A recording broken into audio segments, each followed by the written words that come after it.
ओम शांति। 2 फरवरी 2024 बाबा के महावाक्य। मीठे बच्चे, ऊंच पद पाने के लिए बाप तुम्हें जो पढ़ाते हैं उसे ज्यों का त्यों धारण करो, सदा श्रीमत पर चलते रहो। प्रश्न, कभी भी अफसोस ना हो उसके लिए किस बात पर अच्छी तरह विचार करो। उत्तर, हर एक आत्मा जो पार्ट बजा रही है वह ड्रामा में एक्यूरेट नोंधा हुआ है। यह अनादि और अविनाशी ड्रामा है। इस बात पर विचार करो तो कभी भी अफसोस नहीं हो सकता। अफसोस उन्हें होता जो ड्रामा के आदि मध्य अंत को रियलाइज नहीं करते हैं। तुम बच्चों को इस ड्रामा को ज्यों का त्यों साक्षी होकर देखना है। इसमें रोने रूसने की कोई बात नहीं। ओम शांति। रूहानी बाप बैठ रूहानी बच्चों को समझाते हैं कि आत्मा कितनी छोटी है, बहुत छोटी है, और छोटी सी आत्मा से शरीर कितना बड़ा देखने में आता है। छोटी आत्मा अलग हो जाती है तो फिर कुछ भी नहीं देख सकती। आत्मा के ऊपर विचार किया जाता है, इतनी छोटी बिंदी क्या क्या काम करती है। मैग्नीफाई ग्लास होते हैं, उनसे छोटे छोटे हीरों को देखा जाता है, कोई दाग आदि तो नहीं है। तो आत्मा भी कितनी छोटी है, कैसे मैग्नीफाई ग्लास है जिससे देखते हो। रहती कहाँ है, क्या कनेक्शन है। इन आँखों से कितना बड़ा धरती आसमान देखने में आता है। बिंदी निकल जाने से कुछ नहीं रहता। जैसे बिंदी बाप वैसे बिंदी आत्मा। इतनी छोटी आत्मा प्योर इम्प्योर बनती है। यह बहुत विचार करने की बातें हैं, दूसरा कोई नहीं जानते। आत्मा क्या है, परमात्मा क्या है। इतनी छोटी आत्मा शरीर में रह क्या क्या बनाती है, क्या क्या देखती है। उस आत्मा में सारा पार्ट भरा हुआ है 84 का। कैसे वह काम करती है, वंडर है। इतनी छोटी सी बिंदी में 84 जन्मों का पार्ट नुंधा हुआ है। एक शरीर छोड़ दूसरा लेती है। शरीर से आत्मा निकल गई तो शरीर मर गया। कितना बड़ा शरीर है और कितनी छोटी आत्मा है। यह भी बाबा ने बहुत बार समझाया है कि मनुष्यों को कैसे पता पड़े कि यह सृष्टि का चक्र 5000 वर्ष बाद फिरता है। फलाना मरा, यह कोई नई बात नहीं। उनकी आत्मा ने यह शरीर छोड़ दूसरा लिया। 5000 वर्ष पहले भी इस नाम रूप को इसी समय छोड़ा था। आत्मा जानती है, हम एक शरीर छोड़ दूसरे में प्रवेश करती हूँ।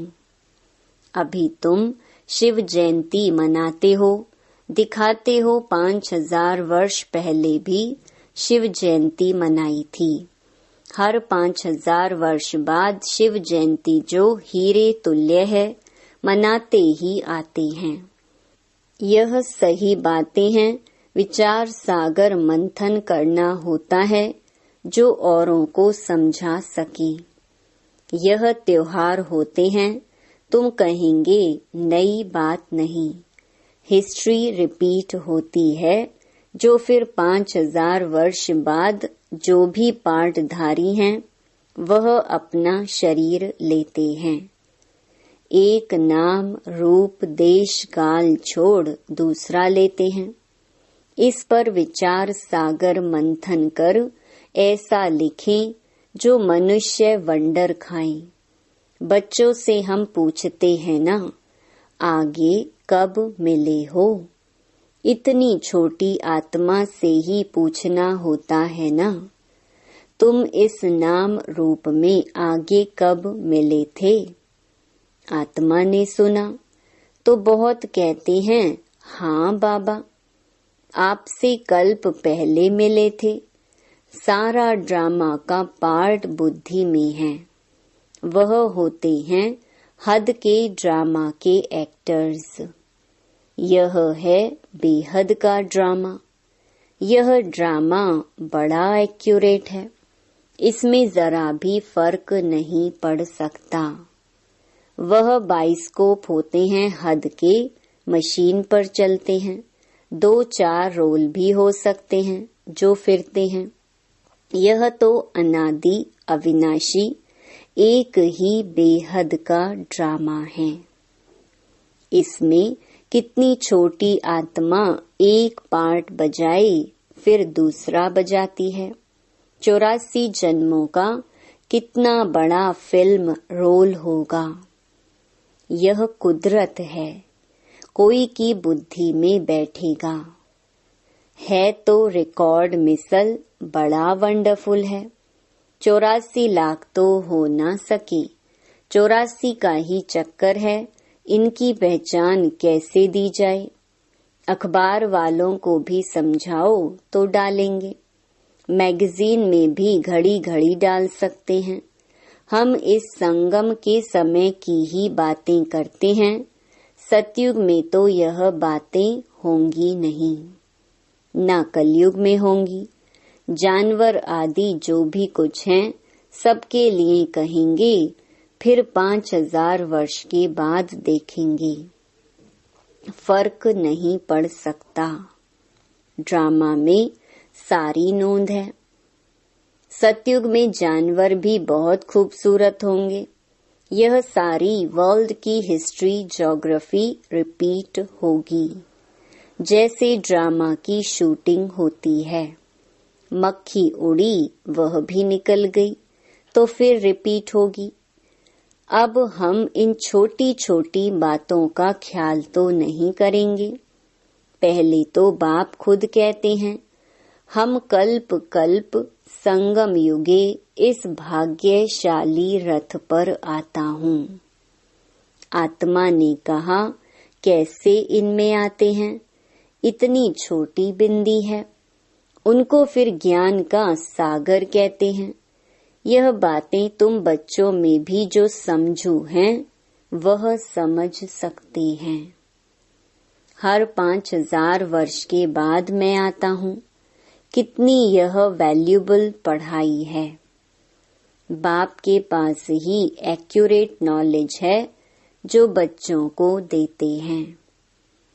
तुम्हारे से कोई पूछे तो तुम झट कहेंगे, सतयुग की आयु 1250 वर्ष की है। एक एक जन्म की आयु 150 वर्ष होती है। कितना पार्ट बचता है। बुद्धि में सारा चक्र फिरता है। हम 84 जन्म लेते हैं। सारी सृष्टि ऐसे चक्कर में फिरती रहती है।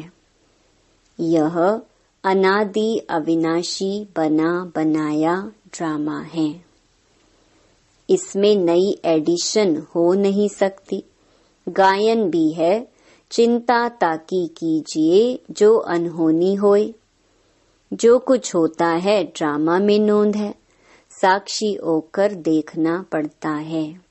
उस नाटक में कोई ऐसा पार्ट होता है तो जो कमजोर दिल वाले होते हैं वो रोने लग पड़ते हैं। है तो नाटक ना, यह रियल है। इसमें हर आत्मा अपना पार्ट बजाती है। ड्रामा कभी बंद नहीं होता है। इसमें रोने रूसने की कोई बात नहीं, कोई भी नई बात थोड़ी ही है। अफसोस उनको होता है जो ड्रामा के आदि मध्य अंत को रियलाइज नहीं करते। यह भी तुम जानते हो, इस समय जो हम इस ज्ञान से पद पाते हैं, चक्कर लगाकर फिर वही बनेंगे।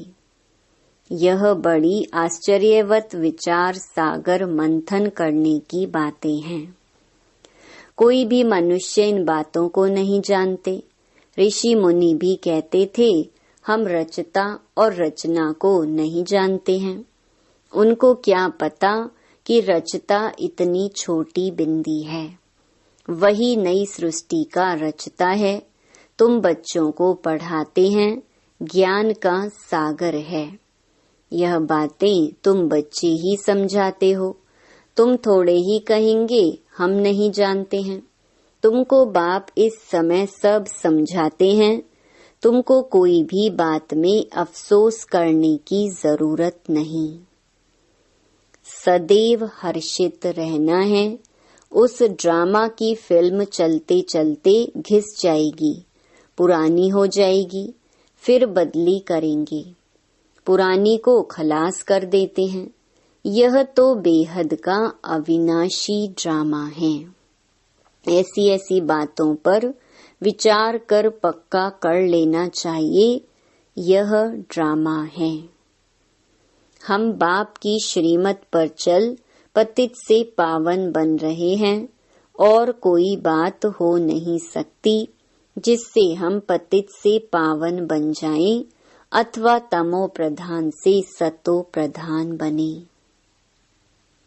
पार्ट बजाते बजाते हम सतो प्रधान से तमो प्रधान बने हैं, फिर सतो प्रधान बनना है। न आत्मा विनाश को पा सकती, न पार्ट विनाश को पा सकता। ऐसी ऐसी बातों पर कोई का विचार नहीं चलता।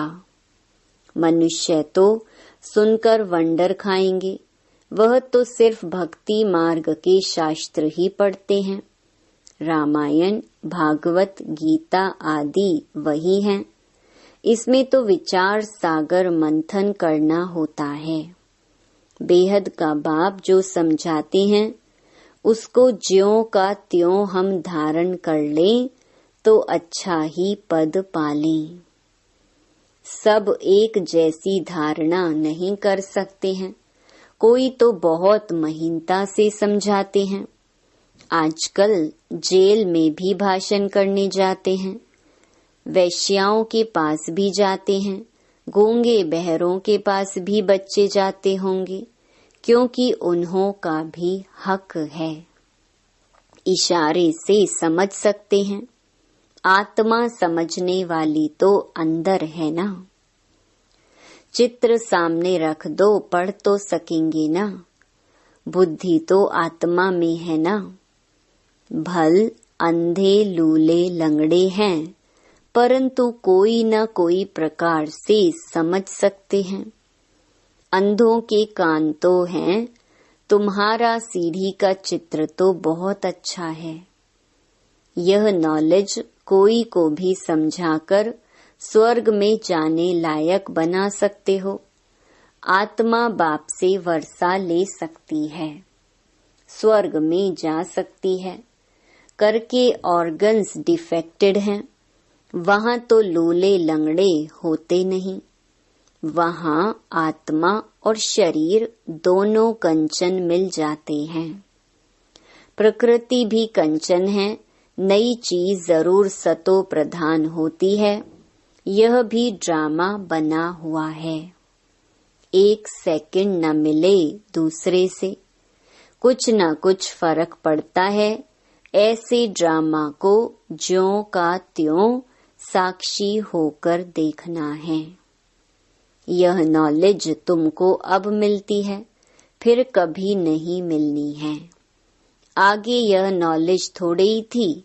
यह अनादि अविनाशी बना बनाया ड्रामा कहा जाता है।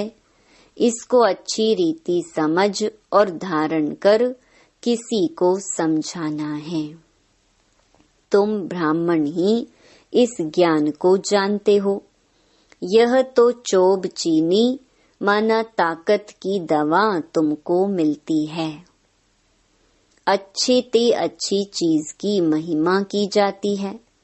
नई दुनिया कैसे स्थापन होती है, फिर से यह राज्य कैसे होगा, तुम्हारे में भी नंबरवार जानते हैं। जो जानते हैं वह दूसरों को समझा भी सकते हैं।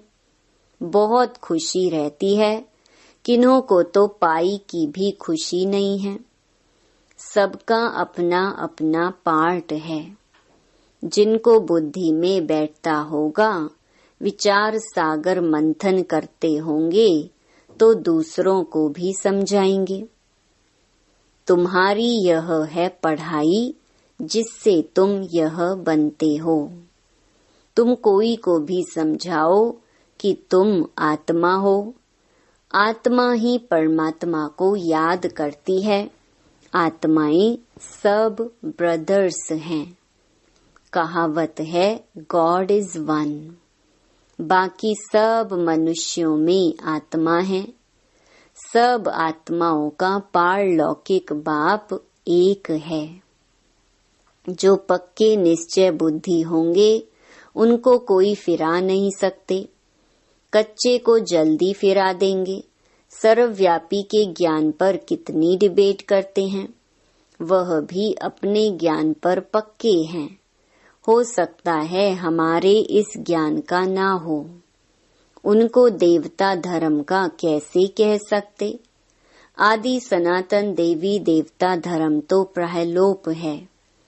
तुम बच्चों को मालूम है हमारा ही आदि सनातन धर्म पवित्र प्रवृत्ति वाला था।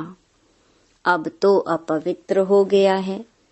जो पहले पूज्य थे वही पुजारी बन पड़े हैं। बहुत पॉइंट्स कंठ होंगी तो समझाते रहेंगे। बाप तुमको समझाते हैं, तुम फिर औरों को समझाओ कि यह सृष्टि चक्र कैसे फिरता है। सिवाय तुम्हारे और कोई नहीं जानते। तुम्हारे में भी नंबरवार हैं। बाबा को भी घड़ी घड़ी पॉइंट्स रिपीट करनी पड़ती हैं, क्योंकि नए नए आते हैं। शुरू में कैसे स्थापना हुई तुम्हारे से पूछेंगे, फिर तुमको भी रिपीट करना पड़ेगा। तुम बहुत बिजी रहेंगे। चित्रों पर भी तुम समझा सकते हो, परंतु ज्ञान की धारणा सबको एक रस तो नहीं हो सकती है। इसमें ज्ञान चाहिए, याद चाहिए, धारणा बड़ी अच्छी चाहिए। सतो प्रधान बनने के लिए बाप को याद जरूर करना है। कई बच्चे तो अपने धंधे में फंसे रहते हैं, कुछ भी पुरुषार्थ ही नहीं करते। यह भी ड्रामा में नूंद है। कल्प पहले जिन्होंने जितना पुरुषार्थ किया है उतना ही करेंगे। पिछाड़ी में तुमको एकदम भाई भाई होकर रहना है। नंगे आए हैं नंगे जाना है। ऐसा न हो पिछाड़ी में कोई याद आ जाए। अभी तो कोई वापस जा न सके। जब तक विनाश ना हो स्वर्ग में कैसी जा सकेंगे। जरूर या तो सूक्ष्म वतन में जाएंगे या यहाँ ही जन्म लेंगे। बाकी जो कमी रही होगी उसका पुरुषार्थ करेंगे। वह भी बड़े हों तब समझ सके। यह भी ड्रामा में सारी नोंद है। तुम्हारी एकरस अवस्था तो पिछाड़ी में ही होगी। ऐसे नहीं लिखने से सब याद हो सकता है। फिर लाइब्रेरीज आदि में इतनी किताबें क्यों होती हैं। डॉक्टर वकील लोग बहुत किताबें रखते हैं, स्टडी करते रहते हैं। वह मनुष्य के वकील बनते हैं। तुम आत्माएं आत्माओं के वकील बनती हो। आत्माएं आत्माओं को पढ़ाती हैं। वह है जिस्मानी पढ़ाई, यह है रूहानी पढ़ाई। इस रूहानी पढ़ाई से फिर 21 जन्म कभी भूल चूक नहीं होगी। माया के राज्य में बहुत भूल चूक होती रहती है, जिस कारण से सहन करना पड़ता है। जो पूरा नहीं पढ़ेंगे, कर्मातीत अवस्था को नहीं पाएंगे, तो सहन करना ही पड़ेगा। फिर पद भी कम हो जाएगा। विचार सागर मंथन कर औरों को सुनाते रहेंगे, तब चिंतन चलेगा। बच्चे जानते हैं, कल्प पहले भी ऐसे बाप आया था जिसकी शिव जयंती मनाई जाती है। लड़ाई आदि की तो कोई बात नहीं, वह सब हैं शास्त्रों की बातें, यह पढ़ाई है। आमदनी में खुशी होती है। जिनको लाख होते हैं उनको जास्ती खुशी होती है। कोई लखपति भी होते हैं, कोई कखपति भी होते हैं, अर्थात थोड़े पैसे वाले भी होते हैं। तो जिसके पास जितने ज्ञान रतन होंगे उतनी खुशी भी होगी। अच्छा, मीठे मीठे सिकिलधे बच्चों प्रति माता पिता बाप दादा का याद प्यार और गुड मॉर्निंग। रूहानी बाप की रूहानी बच्चों को नमस्ते। धारणा के लिए मुख्य सार। पहला, विचार सागर मंथन कर स्वयं को ज्ञान रत्नों से भरपूर करना है। ड्रामा के राज को अच्छी रीति समझकर दूसरों को समझाना है। किसी भी बात में अफसोस ना कर सदा हर्षित रहना है। दूसरा, अपनी अवस्था बहुत काल से एकरस बनानी है, ताकि पिछाड़ी में एक बाप के सिवाय दूसरा कोई भी याद ना आए। अभ्यास करना है, हम भाई भाई हैं, अभी वापस जाते हैं। वरदान, अलबेलेपन की लहर को विदाई दे, सदा उमंग उत्साह में रहने वाली समझदार आत्मा भव। कई बच्चे दूसरों को देखकर स्वयं अलबेले हो जाते हैं। सोचते हैं ये तो होता ही है, चलता ही है। क्या एक ने ठोकर खाई तो उसे देखकर अलबेलेपन में आकर खुद भी ठोकर खाना, यह समझदारी है। बाप दादा को रहम आता है कि ऐसे अलबेले रहने वालों के लिए पश्चाताप की घड़ियां कितनी कठिन होंगी। इसलिए समझदार बन अलबेलेपन की लहर को, दूसरों को देखने की लहर को मन से विदाई दो। औरों को नहीं देखो, बाप को देखो। स्लोगन, वारिस क्वालिटी तैयार करो, तब प्रत्यक्षता का नगाड़ा बजेगा। ओम शांति।